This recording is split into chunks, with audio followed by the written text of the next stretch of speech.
মেহেরপুরে BSF এর pushing চেষ্টার সর্বশেষ তথ্য আমরা জানবো এবং একই সাথে কোম্পানি কমান্ডার এবং অধিনায়ক পর্যায়ে দফায় পতাকা বৈঠকের পরও চাঁপাইনবাবগঞ্জের বাঙাবাড়ি সীমান্তের উত্তেজনা এখনো কমেনি, সেই খবরও আমরা জানবো এবং জানাতে আমাদের সাথে যুক্ত হচ্ছেন আমাদের সহকর্মী আসিফ ইকবাল এবং একই সাথে চাঁপাইনবাবগঞ্জ থেকে আমাদের সহকর্মী AKS রোকন।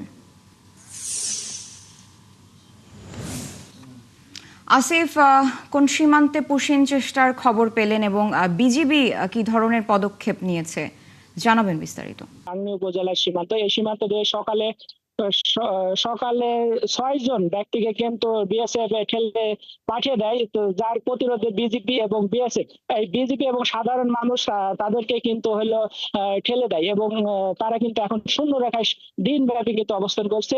বিজেপি এবং বিএসএফ পর্যায়ে একটা বৈঠক অনুষ্ঠিত হয়, সেই বৈঠকে কিন্তু তারা কেউই সেই 6 জন ব্যক্তিকে নিতে রাজি হয়নি, যার কারণে কিন্তু এখনো তারা কিন্তু শূন্য রেখায় অবস্থান করছে। এই বিষয়ে বিজেপির সাথে কথা বলছে। বিজেপি যে বিষয়টি বলছে যে কোনো অবৈধ অনুপ্রবেশ এবং পুশিং কোনোভাবেই বিজেপি মানবে না, যার কারণে কিন্তু বিজেপি কঠোর অবস্থানে রয়েছে। তারা বিভিন্ন গ্রামে মাইকিং এবং জনগণকে সচেতন করতেছে। সারা আসিফ, আপনি আছেন আমাদের সাথে, এবার চলে যাচ্ছি আমাদের সহকর্মী AKS রোকনের কাছে।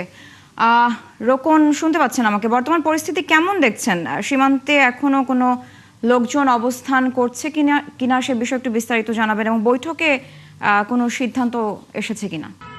সারা, আমি এখন অবস্থান করছি বাঙ্গাবাড়ি সীমান্ত ফাঁড়ি যে রয়েছে সে ফাঁড়ির পাশে, এবং আপনাকে যদি পিছনে আমি দেখানোর চেষ্টা করি যে ফাঁড়িটি রয়েছে, ফাঁড়ির পাশে আপনার যে বর্ডার রয়েছে এবং এখানে কিন্তু তারা 2 দিন অবস্থান করছিল এবং আমরা আজকে সকাল থেকে তাদের খোঁজার চেষ্টা করেছি, কিন্তু আমরা যতটুকু জেনেছি যে তারা সেখানে অবস্থান করছে না। তবে আমরা বিভিন্ন মাধ্যমে বা আমরা আমাদের ক্যামেরার মাধ্যমে যেটা দেখতে পেরেছি যে সেখানে 28 জনের কিন্তু পোশাক পরিচ্ছদ এবং বিভিন্ন জিনিসপত্র পড়ে রয়েছে, ছড়িয়ে ছিটিয়ে পড়ে রয়েছে।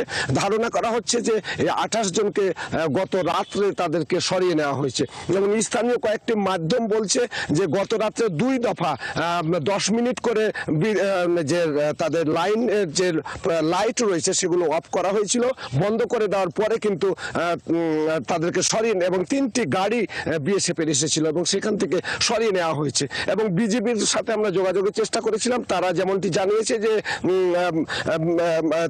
তারাও কিন্তু সে 28 জনকে তারা এখনো দেখতে পারেননি, ধারণা করছেন তারাও যে তাদেরকে সরিয়ে নেওয়া হয়েছে।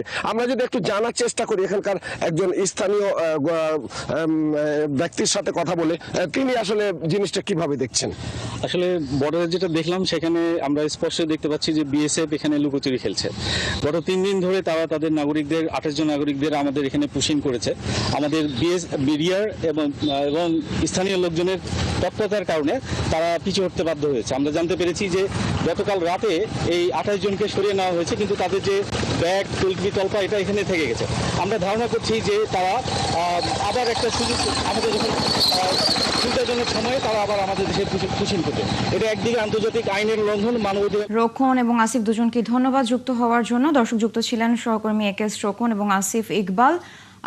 মেহেরপুর এবং চাঁপাইনবাবগঞ্জের সীমান্তের আপডেট তারা আমাদের জানাচ্ছিলেন।